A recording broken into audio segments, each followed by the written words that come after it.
Telugu YouTube ఛానల్లో మీ వ్యాపార ప్రకటనల కోసం 9154949554కి కాల్ చేయండి. నమస్తే. లోక్సభ ఎన్నికలు సమీపిస్తున్న వేళ అన్ని ప్రధాన పార్టీలు కూడా గెలిపే దిశగా ముందుకెళ్తా ఉన్నారు. సో ఇదే తరుణంలో మనకు చేయాల పార్లమెంట్కి సంబంధించి జయపాల్ గారు మనతో ఉన్నారు, మనం మాట్లాడదాం. అన్న చెప్పండి, ఎలా జరుగుతుంది ప్రచారం, ఎట్లా జరుగుతుంది, ప్రజలందరూ ఎలా స్పందిస్తున్నారు? అసలు ప్రచారం మాత్రం బ్రహ్మాండంగా జరుగుతుంది. ప్రతి ఒక్కరు ఇన్నాళ్ళకి వెళ్ళి బయటకు వచ్చేసి నా కాంగ్రెస్ రంజిత్ రెడ్డి గారి నాయకత్వంలో, మరి ముఖ్యమంత్రి రేవంత్ రెడ్డి గారి నాయకత్వంలో మంచి అభివృద్ధి కార్యక్రమాలు బాగా జరుగుతున్నాయి. కాబట్టి మేము అందరం కూడా ఖచ్చితంగా కాంగ్రెస్ పార్టీ వైపే ఉంటాం, కాంగ్రెస్ పార్టీకి ఓటేస్తామని. అంటే మిగతా పార్టీ బీజేపీ కానివ్వండి, లేదంటే కొన్ని ఛానల్తో వాళ్ళు కొన్ని ప్రచారాలు చేపిస్తూ ఆరోపణలు చేస్తూ ఉన్నారు. ఇవన్నీ పబ్లిక్ నమ్మే పరిస్థితి. అసలు బీజేపీ నమ్ముతారా ప్రజలు, లేదంటే కాంగ్రెస్ నమ్ముతారు? ఈ రోజు చూసినట్టయితే బీజేపీ 10 సంవత్సరాలు ఏం చేసింది, ఎక్కడ వేసిన కొంగడు అక్కడే ఉన్నదని ప్రజలకు బాగా తెలుసు. కాబట్టి ఏదైనా సరే మరి కాంగ్రెస్ ప్రభుత్వం వస్తేనే కానీ అన్ని వర్గాలకు, అన్ని మతాలకు, అన్ని కులాలకు కూడా సంప్రదింపుతోనే పోతుంది అన్నది కూడా జనాలకు బాగా అవగాహన ఉన్నది. మరి బీజేపీ ఏంది, ఒక మతతత్వ పార్టీ. అది బీజేపీ ఏంటంటే హిందూ ముస్లింలు గొడవలు పెట్టేసి తమాషా చూసుకుంటూ కూర్చుంటుంది. అది జనాలు గమనించి కాంగ్రెస్ పార్టీలో ఒక మతము, ఒక కులము, ఒక సిద్ధాంతం కాదు, అన్ని సిద్ధాంతాలు నాకు ఒకటే అని ఒకే తట్టు మీద పోయే party Congress party. Chevella parliament పరిధిలో ఎవరెవరి మధ్య గట్టి పోటీ ఉండే అవకాశం కనిపిస్తుంది? మాకు మా ఇద్దరు కలిసి ఒక్కసారి వచ్చినా మాకు పోటీ కాదు, వాళ్ళు సపరేట్ ఉన్నా మాకు పోటీ కాదు.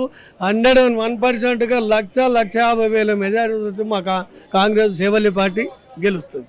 ఉన్న 7 సెగ్మెంట్లలో కొంత బీఆర్ఎస్ గెలిస్తే, కొంత కాంగ్రెస్ గెలిచింది. కానీ బీజేపీకి అక్కడ బలం అనేది లేదు. కానీ ఏదేమైనా సరే చేవేళ్లలో మేమే గెలుస్తామని చెప్పేసి ఓ పక్క నుంచి కొండా విశ్వేశ్వరరెడ్డి కానీ బీజేపీ నేతలు కానీ అంటా ఉన్నారు. ఎట్లా చూడొచ్చు దీన్ని?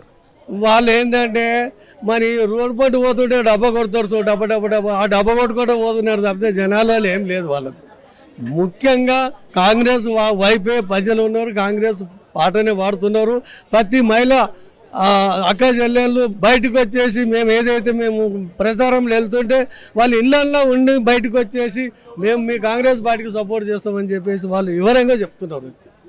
ఇది ఏవైతే గ్యారంటీలు ఉన్నాయో గ్యారంటీలు అమలు పరచడంలో కాంగ్రెస్ విఫలమైంది, మేము ఖచ్చితంగా డెవలప్మెంట్ చేస్తామని చెప్పేసి ఒక పక్క నుంచి బీఆర్ఎస్, మరో పక్క నుంచి బీజేపీ కూడా చెప్తా ఉన్నారు.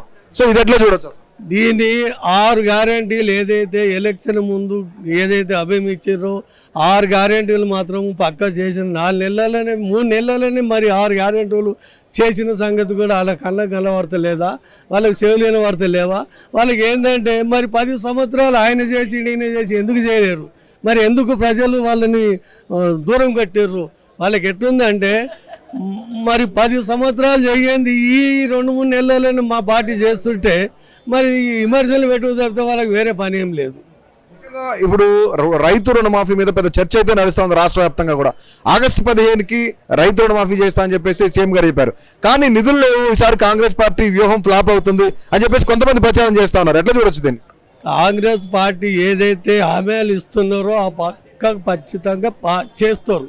వీళ్ళ హామీలకి ఏదైతే దుష్టప్రచారానికి మాత్రం కాంగ్రెస్ ఎప్పుడు దాన్ని నోగొడతారు. మా పార్టీ ఏదైతే మాట చెప్పిందో ఫండ్స్ ఎక్కడి నుంచి తెస్తారు, ఏడుకెళ్ళి తెస్తారు, అది పక్కకు పెడతారు. 100% ఇచ్చిన హామీలన్నీ పక్కా కంప్లీట్ చేస్తారు. బీజేపీ ఫైనల్గా బీజేపీ బీఆర్ఎస్ మధ్య అంతర్గతంగా పొక్కుంది, చీకటి కొనలో వాళ్ళకి పొత్తు అయితే నడుస్తూ ఉంది అని చెప్తున్నారు. నిజంగానే వాళ్ళిద్దరూ కలిసినా సరే కాంగ్రెస్ పార్టీకి ఏమైనా ఎఫెక్ట్ అయ్యే అవకాశం కనిపిస్తుంది? ఇద్దరు కాదు, ఇంకే పార్టీని ముగ్గురు ఏకమైన కానీ మా పార్టీకి ఏం జోక్యం లేదు. ఎంతమంది ఏకమైనా మా పార్టీ 100% మా పార్టీ విన్ అవుతుంది. సెంటర్లో కూడా మా రాహుల్ గాంధీ గారు ప్రైమ్ మినిస్టర్ 100% అవుతుంది. ఫైనల్లీ ఇక్కడ తెలంగాణలో ఎన్ని సీట్లు వచ్చే అవకాశం కనిపిస్తాం? 14 సీట్లని మా ముఖ్యమంత్రి అంటున్న సంగతి అందరం వింటున్నాం కదా. 14 తీసుకొస్తాడు, 14 సీట్లు ఖచ్చితంగా. మరి కొందరు ఏమంటారంటే ఇంకా 2 సీట్లు కూడా రావాలి, 2 సీట్లు మీకు రావు కాబట్టి మా మీద చెప్తున్నారు. కాబట్టి 14 మా నాయకుడు తీసుకుంటాడు. కదన్నా కేసీఆర్ ఉన్న సీట్లు మొత్తం అమ్మేసిండు బీజేపీకి. కేసీఆర్ గతి బీజేపీకి పడుతుంది. ఎందుకంటే కవితకి అరెస్ట్ చేపి ప్రూఫ్ చేసిండు ఇప్పుడు మేము అలాగున్నామని. కానీ జనాలకి ఏం తెలిసిందంటే ఇది నాటకాడుతుందని తెలిసిపోయింది. ఇప్పుడు ఎవరితో కేసీఆర్ మంచి సంబంధాలు పెట్టుకున్నాడని ఇప్పుడు ఉంది. కేసీఆర్ చేసేది అభివృద్ధి ఏంది? రైతు బంధు ఎవరు కావాలి? 1 ఎకరా 2 ఎకరాలు అంటే 5 ఎకరాలు ఆల్రెడీ రేవంత్ అనే వేసేసినాడు. నువ్వు 50 ఎకరాలు 100 ఎకరాలు వేసింది మొత్తం భూస్వాములకే కదా. ఇంకో పెద్ద చర్చ ఏంటంటే హైదరాబాద్ పార్లమెంట్ పరిధిలో ముస్లింస్ ఓట్లు కూడాను దాదాపుగా బీజేపీకే పడతాయి, బీజేపీ ఈసారి ఖచ్చితంగా గెలుస్తుందని చెప్తున్నారు. క్యాండిడేట్ అని తెలిసి ఆమెకు పంపిణీ ఆయన దగ్గరికి మోదీ. ఆమె అసలు విరాంచి హాస్పిటల్ గురించి తెలుసా ఎవరికైనా? కరోనాలో ఎంతమంది సవాల్ చేసింది ఆమె, పైసలతో బిజినెస్ చేసింది. మాధవి లత పైసలతో బిజినెస్ చేసింది మొత్తం. ఎంతమంది సవాల్ బయటపడ్డాయి ఎవరికైనా తెలుసా? అది అందరికీ కరోనాలో సంపాదించిన సంపు మొత్తం ఇప్పుడు దాచుకోనికే ఇప్పుడు బీజేపీలో జరిగింది ఆమె. అది సో ఖచ్చితంగా చేవేళ్ల పార్లమెంట్ పరిధిలో ఖచ్చితంగా రంజిత్ రెడ్డి విజయం తథ్యం. ఎవరు ఆపలేరు. ఒక పక్క నుంచి బీజేపీ కానీ బీఆర్ఎస్ కానీ రెండు కలిసి వచ్చినా సరే ఆపే ప్రసక్తి అయితే లేదు. సో ఖచ్చితంగా తెలంగాణలో లోక్సభ ఎన్నికలకు సంబంధించి 14 సీట్లు కైవసం చేసుకుంటుంది కాంగ్రెస్ పార్టీ అని చెప్తారు. అలాగే కేంద్రంలో కూడా ఖచ్చితంగా కాంగ్రెస్ ప్రభుత్వం రాబోతుందని చెప్పేసి ఇక్కడ ఉన్న ప్రజలందరూ కూడా అనుకుంటున్న పరిస్థితి నెలకొంది. కెమెరా పర్సన్ సాయి వంశీతో Vasanth, KTV Telugu. Please subscribe to KTV Telugu. KTV Telugu. KTV